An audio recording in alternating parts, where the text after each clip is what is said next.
I'm joined now by my colleague, Karen Manczko. Karen, thanks for being here today. Thanks, Joe, and Happy New Year, everyone. It's great to be here today. After a difficult market for many investors, how did the Wespath funds perform in the fourth quarter? And how did this affect the cumulative performance for 2022? Since the last quarterly update, the markets re-entered positive territory and ended the quarter up with international developed and U.S. mid-cap stocks posting double-digit gains. This was an encouraging turnaround after a very difficult year for both stock and bond markets. Looking back on the quarter, stocks ended strong in October, November, which was driven by U.S. inflation data coming in lower than anticipated. Following this news, investors were hopeful that central banks would curb the aggressive rate hikes experienced earlier this year. Unfortunately, the gains were short-lived, and we saw the U.S. equity prices fall in the month of December as central banks committed to continuing to increase rates to help moderate inflation. Interestingly, developed and international markets and emerging market stocks were both positive for the month, which were driven by China reopening after its lockdown and the inflation numbers in Europe improving. Fixed income also ended the quarter positive, which removed some of those sharp losses we saw in the prior quarters. You can see on the slide that both equities and fixed income ended the quarter in positive territory. The U.S. equity fund returned approximately 7% net of fees, and the international equity fund was up over 14%, outperforming its benchmark for the fourth quarter. The fixed income and the inflation protection funds both outperformed their respective benchmarks, net of all fees. The fourth quarter was positive, but the full year was still quite negative for both bonds and stocks. Can you remind our viewers what drove the market volatility this year? It has been a challenging year for equities and bonds. As highlighted in prior webinars, in the first quarter, it became apparent that inflation was no longer transitory or a temporary byproduct of attempts to rejuvenate the economy. After this realization, central banks geared up to fight inflation aggressively, meaning the era of low interest rates was effectively over. Supply chain woes were apparent in 2021 and became worse after Russia's invasion of Ukraine in February, which added unexpected geopolitical risk. Both equity and bond indexes posted negative returns for the first 3 quarters of 2022, which is extremely rare for markets, and both also posted double-digit losses. The equity funds were down over 19.5% and 21% year to date. The fixed income fund returns look similar, with the fixed income fund down 12.6% and the inflation protection fund down 5%. I'll spend a little bit more time on this when I review the contributors and detractors of the fund year-to-date performance in a moment. Karen, we spent some time talking about 2022 markets and performance. How has Wespath's performance fared if we look past the 3 years, given the investment environment that we've been living in? Well, referring to the markets as interesting the last 3 years is putting it mildly. If you look at the 5-year returns, looking past the last 3 years, 3 of the 4 funds that comprise the multiple asset fund outperformed their respective benchmarks net of fees, which led to the fund outperforming.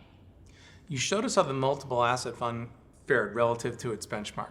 How does the fund look relative to other balanced funds? This chart showcases the multiple asset fund versus a universe of balanced funds. This slide measures how our balanced fund performed relative to other balanced portfolios and funds that are currently on the market. We are using a universe that is compiled and maintained by Investment Metrics, which is a well-known reporting provider in the investment industry. Looking at the chart, you can see that the multiple asset fund has performed below the median for the 1-year time horizon, but performed in line for the median for the 3, 5, and 10-year time horizons. For the 10-year, the fund outperformed over 55% of other balanced funds in the universe. Thanks, Karen. Moving on, can you tell us about the individual fund contributors and detractors for the funds this year? Starting with the multiple asset fund, I highlighted this on the performance slide earlier, but the primary detractor to the fund's year-to-date performance was the underperformance by our international equity fund, which I'll talk a little bit more about in a moment. You mentioned earlier that despite the markets being up in the fourth quarter, the gains were not enough to offset the losses experienced throughout the year. How did this impact the year-to-date performance of our funds? That's correct. Starting with our U.S. equity fund, this fund outperformed its benchmark by 27 basis points year to date. The fund's underweight to large cap growth stocks, and particularly mega caps, contributed as we saw mega caps down 42% this year. Also, the fund's dedicated allocation to private equity and private real estate contributed.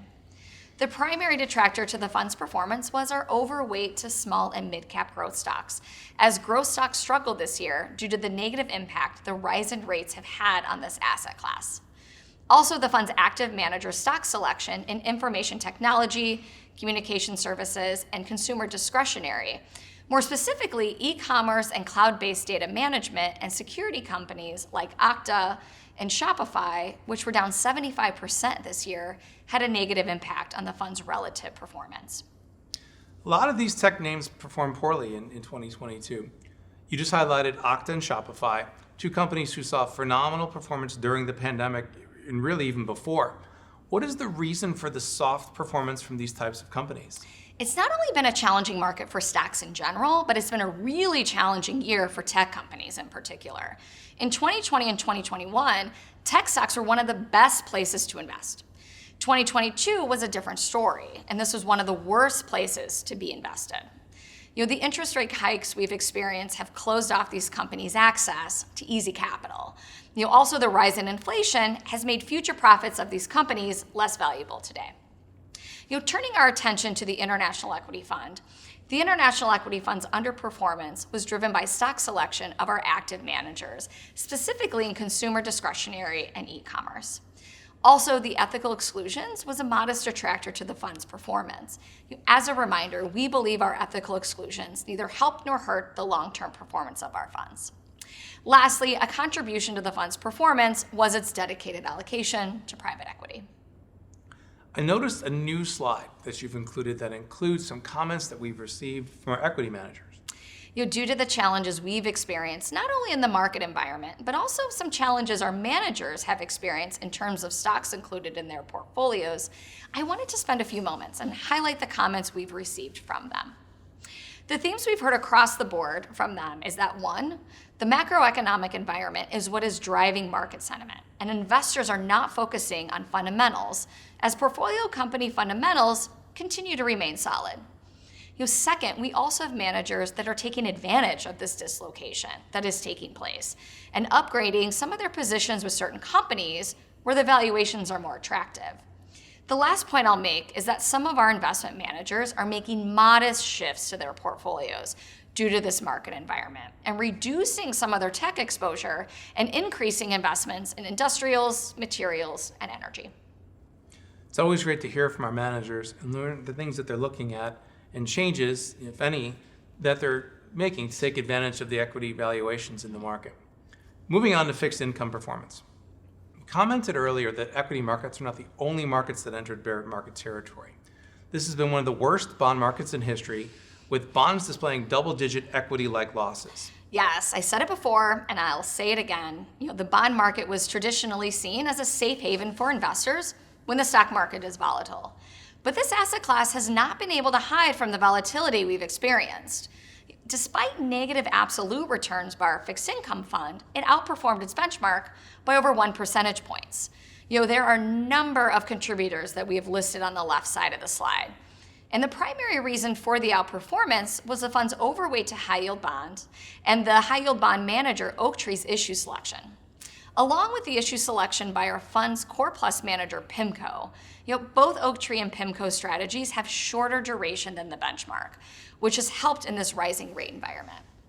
Also, the fund's allocation to our internally managed positive social purpose lending program, which provides affordable housing and community development in disadvantaged areas, also contributed. The detractors for the year was the Core Plus manager's issue selection and the fund's allocation to emerging market debt. Moving on to our final fund, the Inflation Protection Fund. It looks like this fund significantly outperformed the benchmark for the year.